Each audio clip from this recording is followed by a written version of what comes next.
This is Mark from Team How To, and we're teaching the masses how to. Hey guys, it's Mark.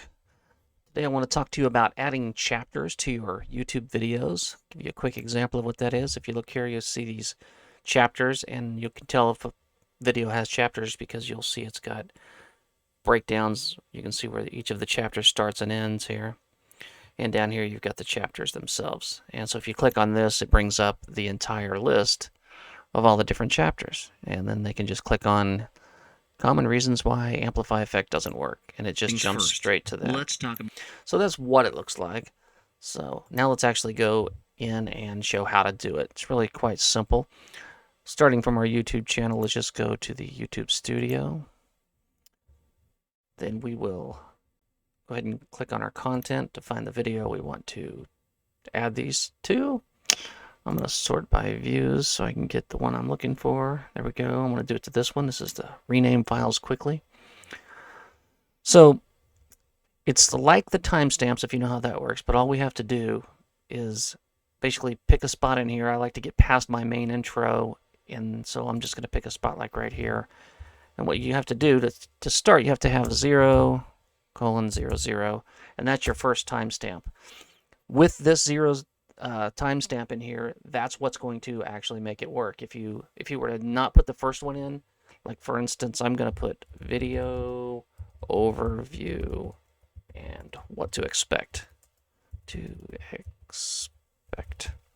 So with that, that's going to make it work.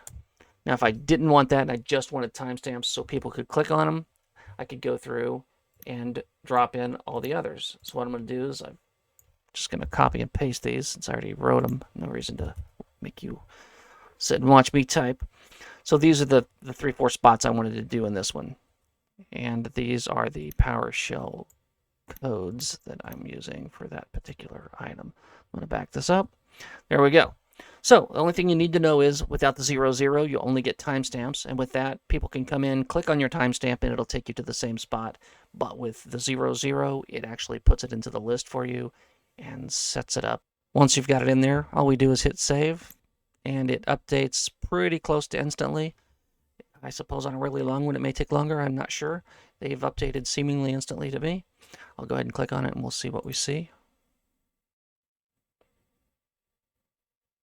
And yes, I've got it. There we go. See, it's already here. Now if we scroll down in here to look at it, you can see what I was talking about with the timestamps. If I was just to click here on a timestamp, it would take me to the spot. But this is way cooler. I click on this, it opens up my chapters, and it says rename files, multiple files quickly, and it jumps us straight to the 1 minute mark. So there you go. That's all there is to it. Hope that helped. Please subscribe if you found it useful. Check out our other videos. Hey, did you remember to subscribe?